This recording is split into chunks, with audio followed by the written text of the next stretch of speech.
ગાંધીનગર ખાતે મુખ્યમંત્રી ભૂપેન્દ્ર પટેલની અધ્યક્ષતામાં આજે રાજ્યમંડળની બેઠક મળી હતી, જેમાં મુખ્યમંત્રીએ રાજ્યભરના તમામ સરકારી શાળાઓના ટોયલેટ બ્લોકની સઘન મરમ્મત અને સાફ સફાઈની ઝુંબેશ હાથ ધરવા સૂચનો આપી છે.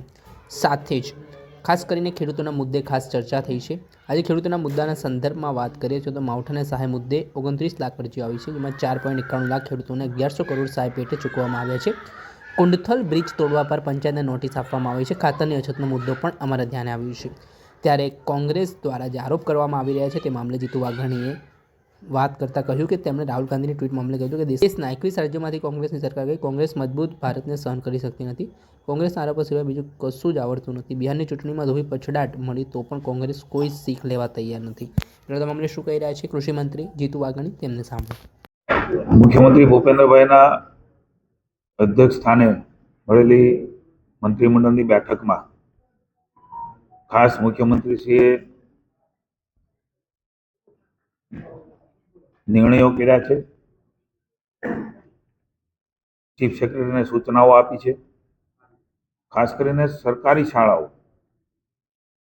એમાં ટોયલેટ બ્લોકની મરામત સમયાંતરે થતી હોય છે, પણ વ્યાપક જરૂરિયાત હોય એની સઘન મરામત કરવા માટે એક ઝુંબેશ સ્વરૂપે તમામ માહિતીઓ એકત્રિત કરીને સ્પેશિયલ કેસમાં તરત જ એમાં સેનિટેશન હોય, ડ્રેનેજ હોય, પાણીની વ્યવસ્થાઓ હોય, આ બધી જ વ્યવસ્થાઓ જોઈને તરત જ કરવાની સૂચના માનનીય અધ્યક્ષશ્રીએ આદેશ કર્યો છે.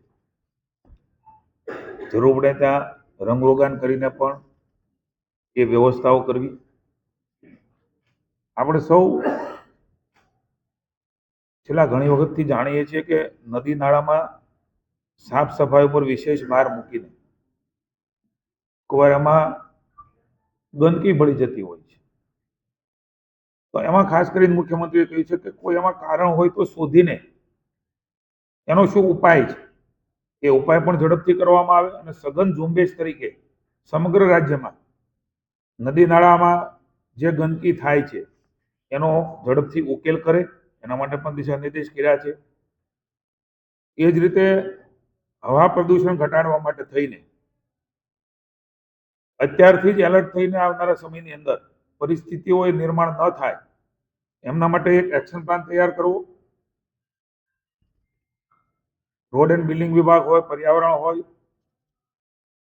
તમામ કન્સર્ટ વિભાગો છે, એ વિભાગોની સાથે મળીને એ સમય સાથે ભવિષ્યમાં ચેલેન્જીસને આપણે કંટ્રોલ કરી શકીએ એના માટે થઈને દિશા નિર્દેશ માનનીય અધ્યક્ષશ્રીએ આપ્યા છે. ખાસ કરીને હમણાં જે ચિંતન શિબિર થઈ છે ધરમપુર ખાતે શ્રીમદ રાજચંદ્ર આશ્રમમાં, એમાં જે મંથન થયું છે, ચર્ચાઓ થઈ છે અધિકારીશ્રીઓ સાથે, સચિવો સાથે, મંત્રીશ્રીઓ, માનનીય મુખ્યમંત્રીશ્રી, નાયબ મુખ્યમંત્રીશ્રીનું માર્ગદર્શન મળ્યું છે. એમાં ઘણી બધી ચર્ચાઓમાં ઘણી બધી બાબતો એવી જોવા મળી છે કે સીધો જ નિર્ણય કરી શકાય એવું છે. એમાં કોઈ જીઆરની આવશ્યકતા નથી.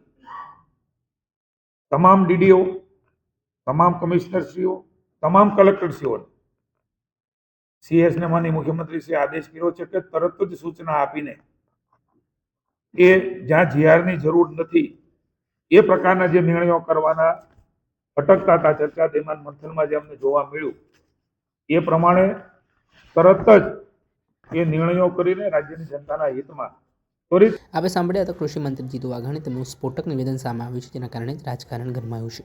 દર્શક મિત્રો, આવા જ વિડીયો જોવા માટે એન કવરેજ ન્યૂઝ જોતા રહો.